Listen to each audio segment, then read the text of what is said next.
عقدة البافانا مستمرة، حيث أصبحت جنوب إفريقيا تشكل كابوسا للكرة الوطنية بنسائها ورجالها وحتى شبابها. فبعد حرمان اللبوات من كأس إفريقيا على أرضنا وبين جماهيرنا، وإقصاء منتخب الركراكي من دور 16 لكأس إفريقيا، اليوم منتخب أقل من 20 سنة ينهزم في المباراة النهائية أمام نفس المنتخب بهدف نظيف. الخسارة كانت ستكون مقبولة لو كانت أمام فريق قدم مستوى يستحق به الانتصار، لكنها جاءت بسبب فلسفة مدربنا السيد وهبي.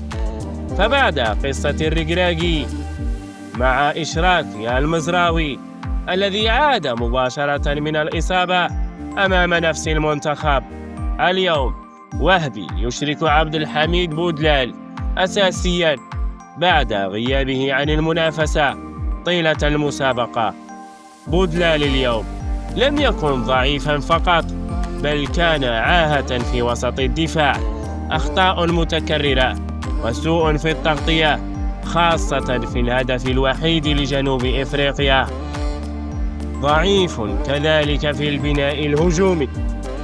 خطأ وهبي الآخر اليوم ظهر للجميع هو الإصرار على معمى طيلة المباراة.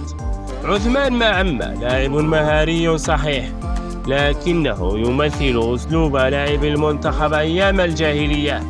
لاعب مهاري لكن بدون لياقة بدنية تذكر، بدون نجاعة، بدون تأثير، يراوغ من أجل المراوغة فقط.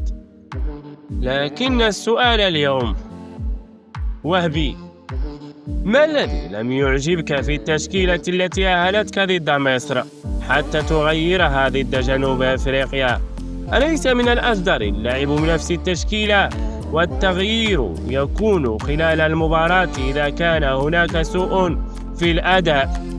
المهم، الوصول إلى النهائي هو في حد ذاته نتيجة إيجابية، والتأهل إلى المونديال كذلك. لكن كنا نمني النفس بتتويج تاريخي يكمل عقد التتويجات والنجاحات للكرة الوطنية مؤخرا.